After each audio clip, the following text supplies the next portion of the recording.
Hello friends, हमारे YouTube channel के DPA classes में आपका हार्दिक स्वागत, हार्दिक अभिनंदन करता हूं। आशा करता हूं आप सब ठीक होंगे, कुशल होंगे, मंगल होंगे। और आज हम बात करेंगे कुछ प्रीवियस ईयर के कॉम्पिटिटिव क्वेश्चंस की, जो कि पिछले विगत वर्षों से बहुत महत्वपूर्ण क्वेश्चन की एक श्रृंखला लेकर आया हूं, जो कि मैं विद एक्सप्लेनेशन के साथ आपको कराऊंगा। आप जरा थोड़ा कॉन्सेंट्रेट भाव से इन क्वेश्चन को देखिए। आइए स्टार्ट करते हैं। पहला क्वेश्चन है हमारा,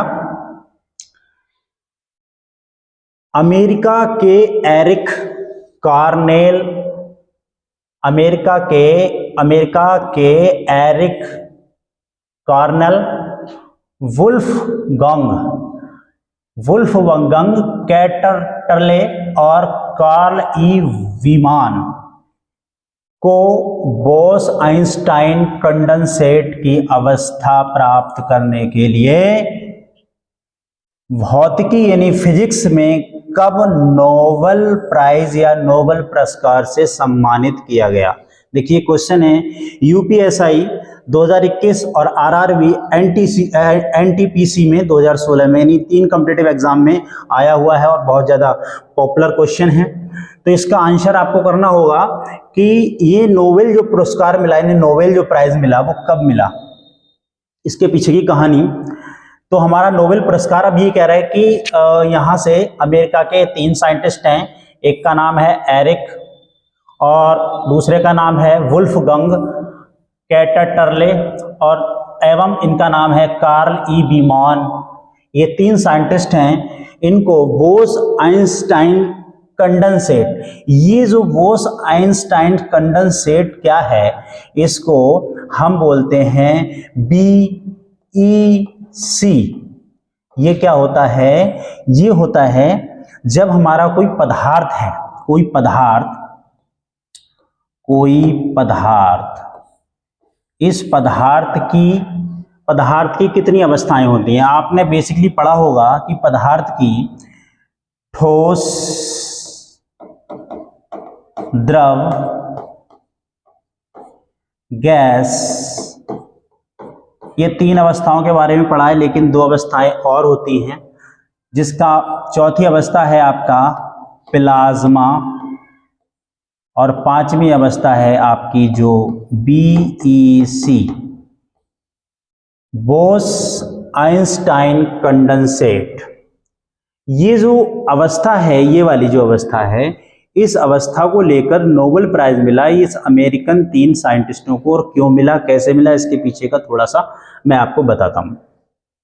देखिए, हमारे इंडियन जो फिजिक्स के वैज्ञानिक रहे, भौतिक शास्त्री रहे हैं, सत्येंद्र नाथ बोस जो हैं, वो इस पदार्थ की 5वीं अवस्था जो है BEC पर कुछ गणनाएं कर रहे थे। और गणनाएं करते करते उन्होंने बहुत सारी गणनाएं कर ली। इस बीच अल्बर्ट आइंस्टाइन ने जो 5वीं अवस्था हमारी जो BEC है, बोस-आइंस्टाइन कंडेंसेट, इसकी भविष्यवाणी कर ही दी थी।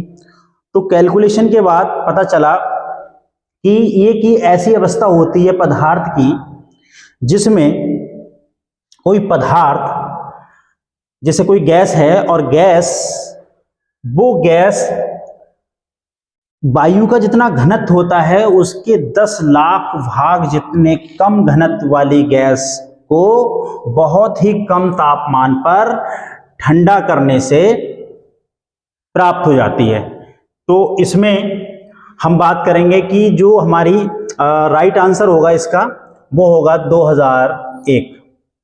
2001 में इनको पुरस्कार मिला। लेकिन सत्येंद्र नाथ बोस को 1920 में इस पर बहुत सारी गणनाएं करी थी, खोज करी थी, लेकिन इनके साथ में अल्बर्ट आइंस्टाइन का भी नाम ऐड है। ये सत्येंद्र नाथ बोस है, ये अल्बर्ट आइंस्टाइन, जो हमारे आइंस्टीन साहब थे, वो इसमें मिक्स हैं।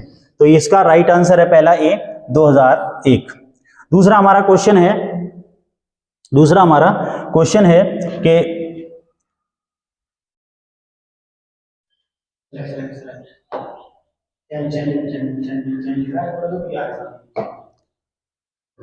दूसरा हमारा क्वेश्चन है,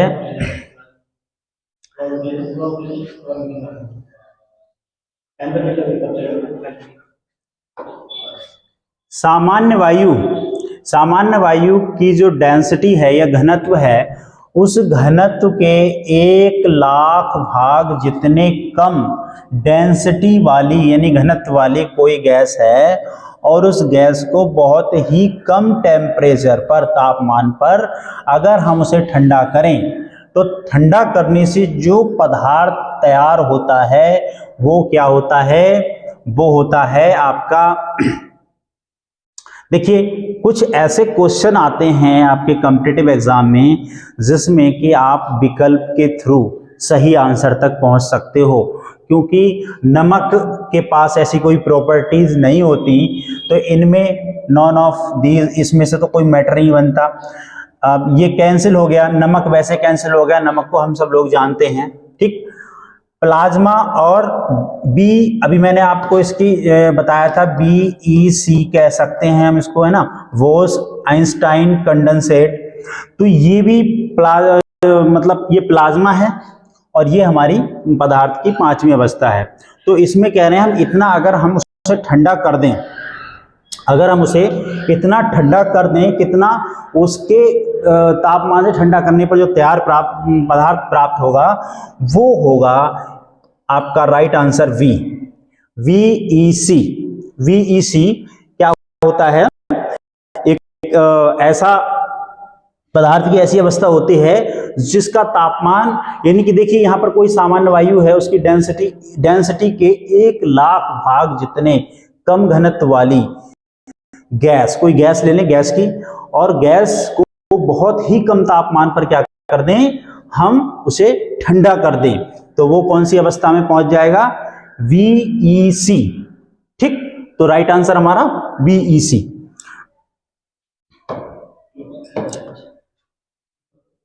अगला क्वेश्चन है हमारा इसी क्रम में,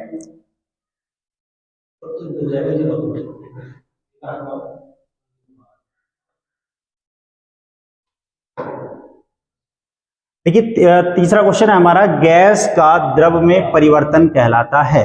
गैस का द्रव में परिवर्तन कहलाता है, कोई गैस है वो द्रव में कब परिवर्तित होती है, तो ये भी पदार्थ की अवस्थाएं होती हैं। तो देखिए यहां पर आप देख पा रहे हैं, गैसीकरण है, ऊर्ध्वपातन है, संघनन है और जमना, ठीक है। जब कोई गैस द्रव में कन्वर्ट हो रही है, द्रव में जा रही है, यानी कि गैस का द्रव में परिवर्तन हो रहा है, तो जाहिर सी बात है कि जब कोई गैस द्रव में, यानी ये कोई भाप, यानी हम बाष्प भी बोल सकते हैं इसे, बाष्प, और बाष्प को अगर हम क्या कर दें, ठंडा कर दें, इस गैस को हम क्या कर दें, ठंडा कर दें, तो बाष्प ठंडी होकर क्या बन जाती है, द्रव में कन्वर्ट हो जाती है। तो यानी भाप यानी वाष्प यानी गैस का द्रव में बदलना क्या कहलाता है, संघनन कहलाता है। क्या कहलाता है, संघनन। Right answer C। लेकिन इसके साथ साथ हम इन 3 विकल्पों पर थोड़ा चर्चा कर लेते हैं। गैसीकरण क्या है, जब इसका अपोजिट कर देंगे, द्रव को हम ठंडा नहीं करें, द्रव को हम गर्म कर दें, क्या कर दें, गर्म कर दें, तो यानी कि ऊष्मा दे दें, ऊर्जा दे दें, तो ये किस अवस्था में पहुंच जाएगा, ये पहुंच जाएगा गैस अवस्था में। तो द्रव का गैस अवस्था में पहुंचना क्या कहलाता है, गैसीकरण कहलाता है, ठीक। इसका बी ऑप्शन देख लेते हैं। ऊर्ध्वपातन क्या है, सब्लिमेशन। सब्लिमेशन क्या होता है, जैसे कोई ठोस पदार्थ है, कोई ठोस पदार्थ है और उस ठोस पदार्थ को हम क्या कर दें, गर्म कर दें, तो वो गर्म करने पर देखिए कोई भी ठोस की क्या नेचुरल प्रॉपर्टी क्या होती है कि वो सॉलिड स्टेट से गैस स्टेट में जाता है, गैस स्टेट से वो सॉलिड स्टेट लिक्विड स्टेट में जाता है और लिक्विड स्टेट से गैस स्टेट में जाता है। लेकिन ऊर्ध्वपातन की ये विशेषता है कि सब्लिमेशन में कोई ठोस पदार्थ डायरेक्ट किस अवस्था में पहुंच जाता है, गैस की फॉर्म में पहुंच जाता है। इसके कुछ एग्जाम्पल भी आपको, जैसे कि कपूर है, किसका? कपूर, आयोडीन, आयोडीन और नेफ्था है। बहुत सारे पदार्थ हैं जो सीधे ठोस से गैस अवस्था में चले जाते हैं। जमना, फ्रीजिंग, फ्रीजिंग क्या होता है? जमना, हिम, जब कोई पदार्थ अपने हिमांक वाले बिंदु पर चला जाता है, ऐसा बिंदु जिसपे हिम हो जाता है, यानी ठोस अवस्था में आ जाता है। किस अवस्था में आता है? ठोस अवस्था में आ जाता है, वो फ्रीजिंग पॉइंट यानी कि जमना कहलाता है। तो आपको मैंने चारों बिंदु क्या कर दिए? क्लियर कर दिए। तो राइट आंसर हमारा इसका क्या होगा? गैस जब द्रव में परिवर्तन होती है तो कहलाती है संघनन, जिसे हम क्या बोलते हैं? कंडेंसेशन। क्या बोलते हैं? कंडेंसेशन। इसी क्रम में चौथा क्वेश्चन हम देखने जा रहे हैं। देखिए ये क्वेश्चन भी आपका देख रहे हो कॉम्पिटिटिव एग्जाम आरआरबी है ना, आरआरबी रेलवे में आया हुआ है, 2017 में आया हुआ क्वेश्चन है, इंपॉर्टेंट क्वेश्चन है। इसको देखते हैं। किस अवस्था में अणुओं की ऊर्जा अधिकतम होती है? देखिए कि कौन सी अवस्था होनी चाहिए, सॉरी कौन सी अवस्था होनी चाहिए कि उसकी ऊर्जा क्या हो? मैक्सिमम हो जाए। तो जाहिर सी बात है कि अवस्था अणुओं की ऊर्जा अधिकतम होगी, तो अधिकतम किसमें होगी? देखिए गैस। अब ये ठोस पर अगर हम बात कर लें, देखिए राइट आंसर तक कैसे पहुंचेंगे। अगर हम ठोस पर बात कर लें तो इसके अणुओं के बीच अंतरा आकर्षण बल इतना प्रबल होता है कि इसके जो अवयवी कण होते हैं वो एक दूसरे से स्ट्रॉन्ग अट्रैक्शन फोर्स से जुड़े होते हैं। तो उनको अगर हम कोई प्रेशर या उन पर कोई हम आघात करते हैं तो उसके जो अवयवी कण हैं उनको मोशन करने के लिए स्पेस नहीं मिलता, अंतराकाशीय स्थान नहीं होता, तो वो क्या करते हैं? मूव नहीं कर पाएंगे और ना ही उनके पास अधिकतम एनर्जी हम दे पाएंगे। तो यहां पर हमारा राइट आंसर जो होगा वो कह रहा है किस अवस्था में अणुओं की ऊर्जा अधिकतम होती है? तो अधिकतम ऊर्जा किसकी अधिकतम हो जाएगी? द्रव में। किसमें? द्रव। द्रव में आप देख रहे होंगे एक भगोना में या बाउल में ले लो कोई पानी, तो पानी को जैसे ही हम नीचे से गर्म करते हैं, हीट करते हैं, ऊर्जा देते हैं, तो वो उसके पानी के वाटर मॉलिक्यूल एनर्जी को पाकर क्या होते हैं? ऊर्जावान हो जाते हैं, उत्तेजित हो जाते हैं, इधर से उधर मोशन करने लगते हैं। ठीक है, तो इसमें हमारी जो है वो राइट आंसर बी होगा, गैस नहीं होगा। सॉरी, इसका जो होगा हमारा गैस स्टेट होगा। अब गैस के पीछे क्यों होगा? ये सॉरी, ये रॉन्ग हो गया। गैस, इसका गैस क्यों होगा? क्योंकि गैस के जो, जैसे अब मैं अगर ठोस पर बात करूं तो ठोस के जो अवयवी कण होते हैं वो उनके बीच में अंतराकाशीय स्थान बिल्कुल नहीं होता, उनकी जो फॉर्म होती है वो बिल्कुल एक दूसरे से क्या होती है? सटा, इतनी सटा हुआ होता है, क्रिस्टल होता है कि उनके बीच में कोई, लेकिन अगर मैं द्रव की बात करूं तो इनके अवयवी कण थोड़े क्या होते हैं? दूर दूर होते हैं, तो इनके बीच में ये क्या है? अंतराकाशीय स्थान है, इनके अंतराकाशीय स्थान है। लेकिन अगर गैस की बात करूं तो इनके अवयवी कण क्या होते हैं? और दूर दूर होते हैं। जब और दूर दूर होते हैं तो इनके बीच में इंट्रामोलिकुलर अट्रैक्शन फोर्स कम होता है, और कम होने की वजह से इनके पास एनर्जी क्या होती है? मैक्सिमम होती है। और ये एनर्जी, जैसे कोई गैस है, अब गैस के पास, गैस के अणु क्या होते हैं? ऑलरेडी ऊर्जावान होते हैं, क्योंकि इसमें जैसे कोई सिलेंडर में गैस है तो गैस का क्या होता है? ना तो इसका, गैस का ना तो शेप या हम कह सकते हैं साइज, और ना ही वॉल्यूम, ना ही इसका वॉल्यूम, ना वॉल्यूम और ना ही इसका शेप एंड साइज फिक्स होता है। इसकी वजह से जब फिक्स नहीं होता है तो ये क्या हो जाता है? ये ऊर्जावान ज्यादा है, इसके अणु जो है, जो अवयवी कण है वो बहुत दूर दूर हैं, तो वो क्या करते हैं? जब ये फिक्स नहीं है तो इनमें मैक्सिमम एनर्जी की वजह से क्या होता है? गैस जो है बाहर की ओर भागती है। तो उसको राइट आंसर हमारा कौन सा होगा? गैस वाला। अगला क्वेश्चन देख रहे हैं हम, पांचवा क्वेश्चन हमारा बहुत ज्यादा इंपॉर्टेंट क्वेश्चन है जिसको आप देख रहे हैं।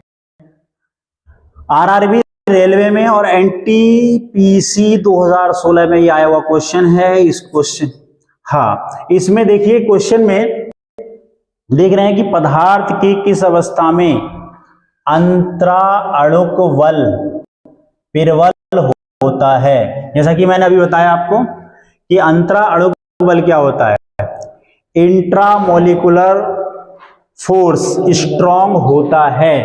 तो इसका जो राइट आंसर होगा वो आपका होगा ठोस, क्योंकि अभी भी मैंने बताया आपको कि ठोस पदार्थ की वह अवस्था होती है जिसमें जो अवयवी कण होते हैं उनके बीच अंतरा अवकाश नहीं होता, अवयव अणुओं के बीच खाली स्थान नहीं होता, और जब नहीं होता है तो उनके बीच फोर्स यानी अट्रैक्शन फोर्स बहुत स्ट्रांग हो जाता है, जिसकी वजह से ये क्रिस्टल फॉर्म कर लेते हैं। और एक क्रिस्टल फॉर्म कर लेते हैं तो इनके पीछे रीजन भी क्या है कि ठोस का जो आकार है, ठोस का क्या है आकार, ठीक, आकार क्या है और आयतन, आकार और आयतन दोनों क्या होते हैं। अगर इसका आकार हमारा क्या है, फिक्स है आकार, ठीक, आयतन भी इसका फिक्स है। तो जिसका आकार और आयतन फिक्स हो तो उसके बीच में इंट्रा मॉलिक्यूलर फोर्स मैक्सिमम होगा। द्रव का क्या होता है, वॉल्यूम क्या होता है, फिक्स होता है, लेकिन इसका जो आपका आकार है, शेप है या साइज है, वो क्या होता है, फिक्स नहीं होता है। इसमें ना तो उसका वॉल्यूम फिक्स होता है और ना ही इसका शेप फिक्स होता है, लेकिन इसमें इसका जो शेप है वो फिक्स है और इसका जो वॉल्यूम है वो भी फिक्स है। तो इसलिए हमारा राइट आंसर क्या हो जाएगा, ए। इंपॉर्टेंट क्वेश्चन है। अगला क्वेश्चन देखते हैं।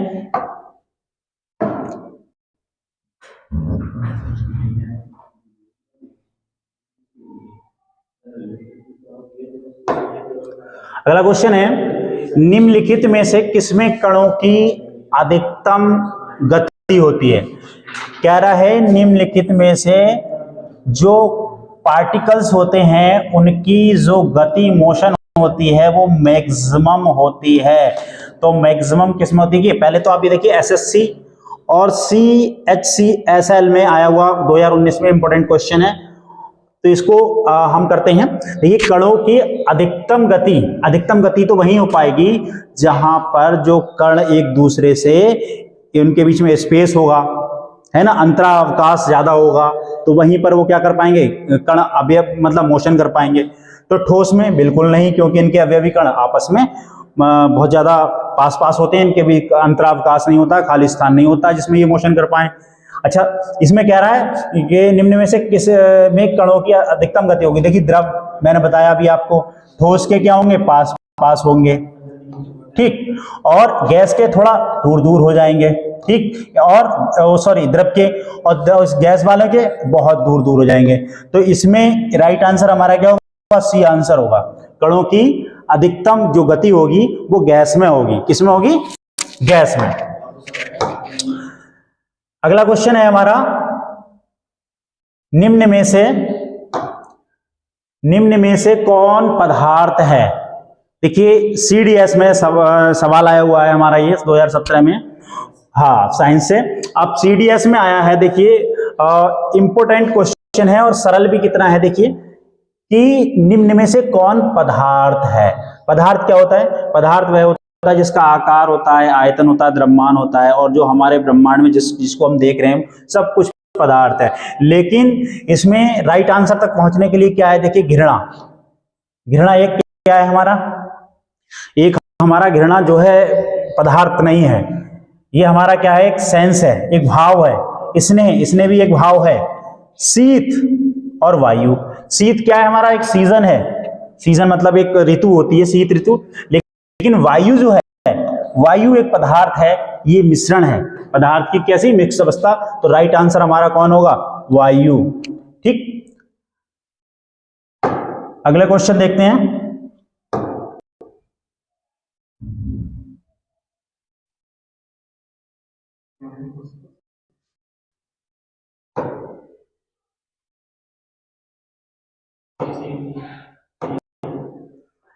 किस अवस्था में अणुओं की ऊर्जा सबसे कम होती है?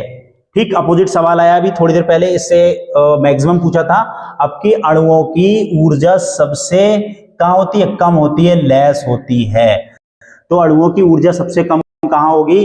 देखिए ऊर्जा का क्रम होता है, सबसे ज्यादा अगर मैक्सिमम की बात करो ऊर्जा, सबसे ज्यादा ऊर्जा किसमें होती है? गैस के अणुओं में। ठीक, उसके बाद आती है लिक्विड, यानी लिक्विड में, हमारा लिक्विड में। उसके बाद किसमें आ जाती है? लिक्विड के बाद सॉलिड में। तो ये तो हमारा मैक्सिमम वाला है मामला, ठीक है, यानी मैक्सिमम का घटता क्रम, घटता हुआ क्रम। और यहां पूछा है कि अणुओं की ऊर्जा सबसे कम होती है, तो सबसे कम होगी हमारी ठोस में। ये क्या हो जाएगा? कम की तरफ जाएगा, तो ये कम इधर को हमारा ठोस। सबसे कम किसमें होगी? सॉलिड में। ठीक, सबसे कम सॉलिड में होगी।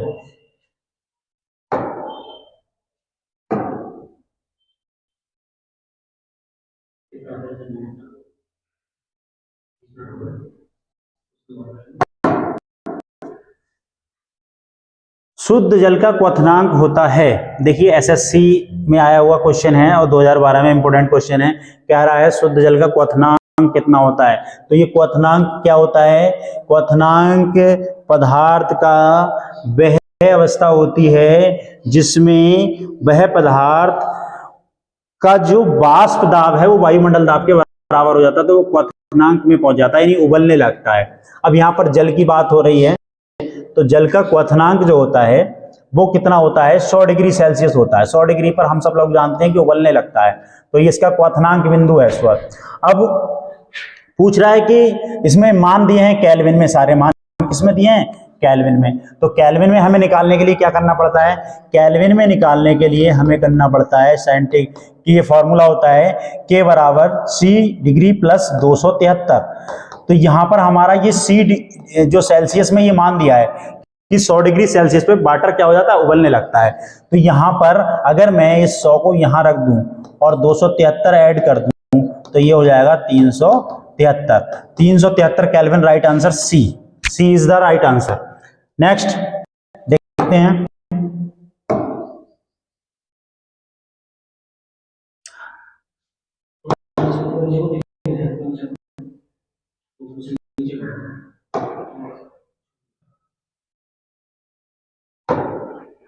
जीरो डिग्री सेल्सियस पर जल, 0 डिग्री ये दिया है, 0 डिग्री, 0 डिग्री सेल्सियस पर जल की भौतिक अवस्था क्या होगी? हम सब जानते हैं जब पानी 0 डिग्री पर चला जाता है तो वो ठोस अवस्था में आता है, बर्फ बन जाता है। तो राइट आंसर इज द ठोस अवस्था ए। द्रव में नहीं जाएगा। द्रव अवस्था के लिए क्या होगा? जब जल तो द्रव है ऑलरेडी, द्रव तो है ही, गैस अवस्था में करना होगा तो हम उसको 100 डिग्री सेल्सियस पर क्या करेंगे? जल को बॉयल कर देंगे और बॉयल करने पर ये गैस फॉर्म में आ जाएगा, यानी वाष्पित हो जाएगा। ठीक, अगला क्वेश्चन है हमारा।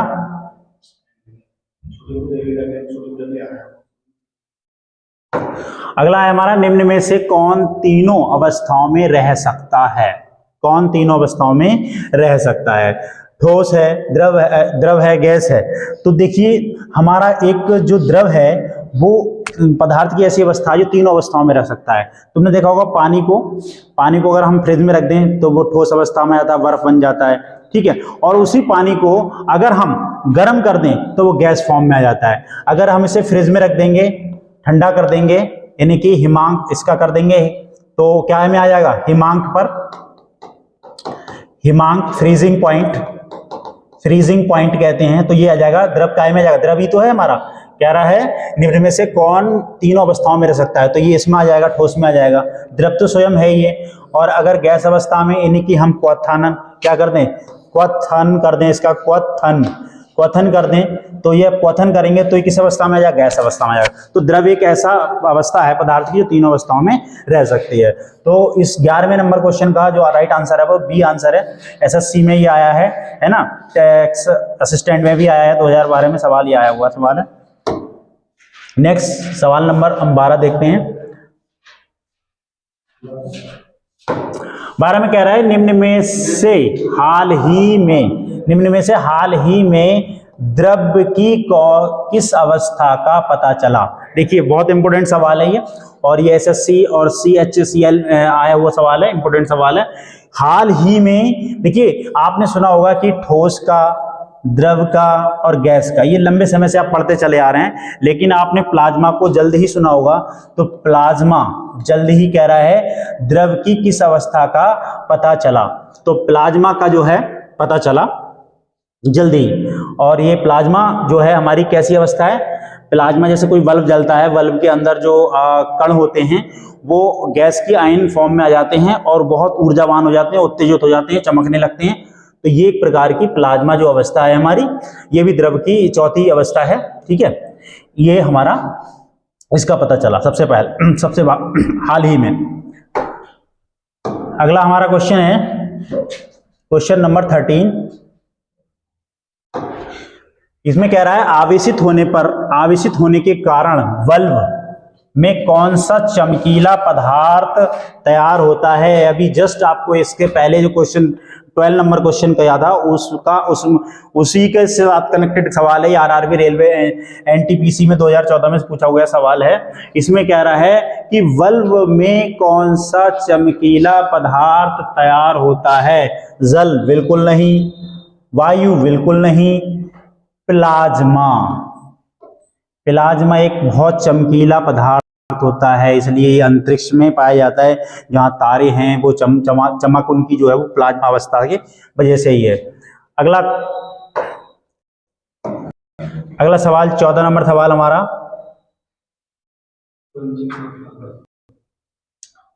14 नंबर सवाल में कह रहे हैं वाष्पीकरण यानी इवेपोरेशन के कारण उत्पन्न होती है।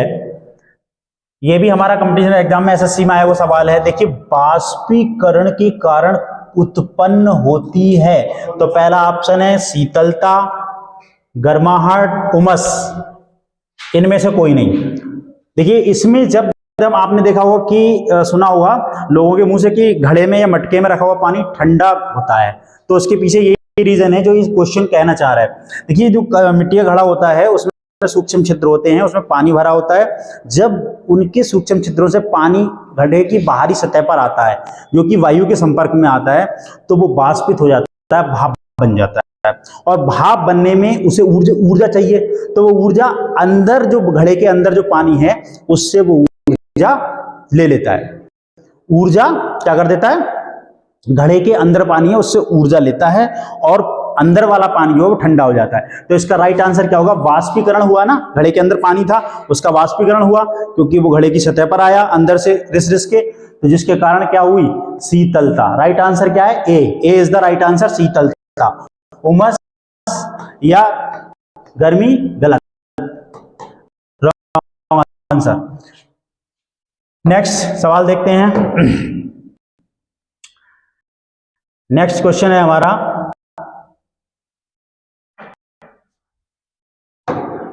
पदार्थ के मूल तत्वों को क्या कहा जाता है। पदार्थ के मूल तत्वों को क्या कहा गया था। देखिए पंचगुण, पंच पदार्थ, पंच साधन, पंच तत्व। आप लोगों ने सुना होगा कि जब पदार्थ खोजने की पदार्थ के विषय में बात आई तो ये बात कही गई कि पंच तत्व से बना शरीर जल थल पावक समीरा। तो ये 5 तत्व जो दिया है पदार्थ के मूल तत्व हैं। इन तत्वों से ही कोई पदार्थ माना जाता था प्राचीन समय से कि बनता है और इन्हीं में विलीन हो जाता है। तो ये हमारा राइट आंसर क्या है, पंच तत्व।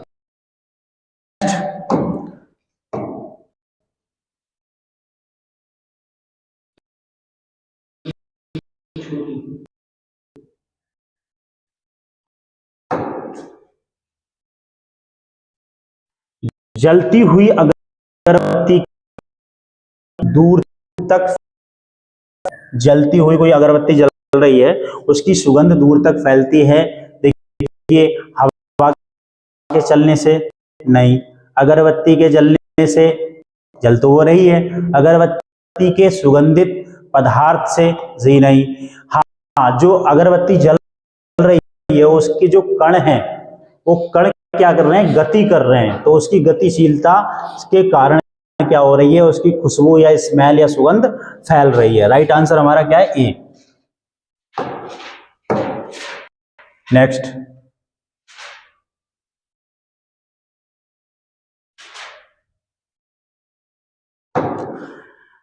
तापमान बढ़ने से कणों की गति, तापमान बढ़ने से, टेम्परेचर बढ़ने से कणों की गति पर क्या प्रभाव असर पड़ता है?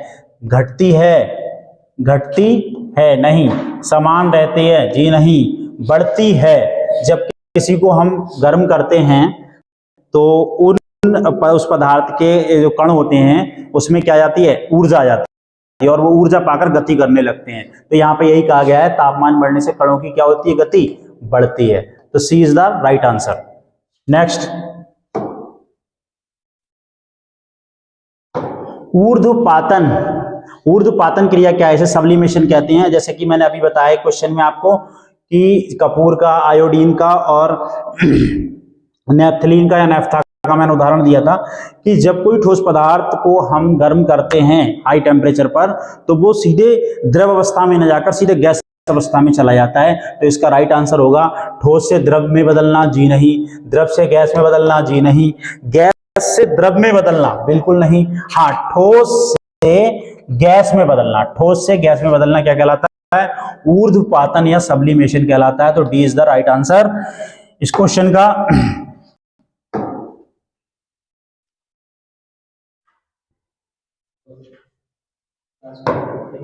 देखिए, इस क्लास का लास्ट एंड पॉइंट पे हम दो क्वेश्चन पे हैं, दूसरे लास्ट के। ये दिया है शुष्क बर्फ है, सूखी बर्फ, ड्राई आइस किसे कहते हैं, आप लोगों ने पढ़ा होगा।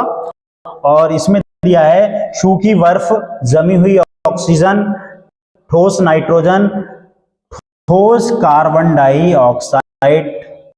यानी कि जो कार्बन डाइऑक्साइड होती है ठोस अवस्था में, उसे हम ड्राई आइस कहते हैं। क्या कहते हैं, ड्राई आइस कहते हैं। Right answer D is the right answer. Next, दो विभिन्न कणों को स्वतः मिलना क्या कहलाता है? जब दो कण हैं उनको जब स्वतः मिलते हैं तो देखिए उसे कहते हैं हम, जब अपने आप आए वो कण आपस में मिल जाए उसे कहते हैं हम विसरण, डिफ्यूजन। संयोजन करना पड़ेगा, मिलाना पड़ेगा। मिश्रण, इसमें भी हमें करना पड़ेगा कृत्रिमकरण। संयुक्तिकरण, इसमें भी हमें कोई कृत्रिम मेथड लगानी पड़ेगी। लेकिन विसरण का मतलब है कि कोई चीज स्वतः, दो पदार्थ स्वतः अपने आप के कण आपस में मिक्स हो जाएं, उस क्रिया को हम क्या कहते हैं, विसरण कहते हैं।